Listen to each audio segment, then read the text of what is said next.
اخبار کوتاه، دقیق و مهم روز شنبه. معاونیت اقتصادی ریاست الوزراء میگوید امارت اسلامی افغانستان به منظور تنظیم ترانسپورت سیستم GPS را بر روی وسایل نقلیه باربری و مسافربری نصب میکند. در 6 ماه اول سال 1401 هجری شمسی محاکم ولایت هرات 6113 قضیه را حل فصل نموده است.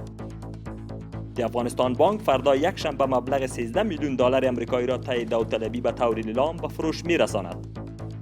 مسئولین اداره انسجام امور زندانها میگوید برای زندانیان وسایل زمستانی را توزیع نموده است.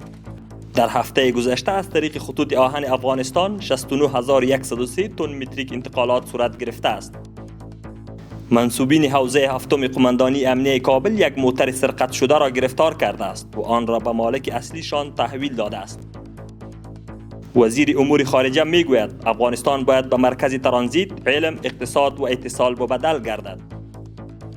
از پوهنځی انجینری سیول پوهنتون شیخ زاید ولایت خوست 61 تن محصلین برای خدمت جامعه فارغ گردیدند. در ولسوالی مالستان غزنی به ارزش 100 میلیون افغانی یک شفاخانه 50 بستر افتتاح گردید. وزارت دفاع ملی میگوید 88 تن از جوانان که به تازگی از ولایت پنجشیر به صفوف اردوی اسلامی ملی جذب شده بودند پس از سپری نمودن دوره اول تعلیمات نظامی و عقیدتی امروز طی محفل از قماندانی تعلیمات مشترک محاربوی فارغ گردیدند.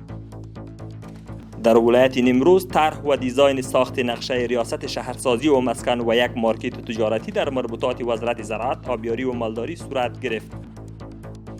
رنگ آمیزی پل هوایی کوهستانی یعنی میرویس میدان آغاز شد.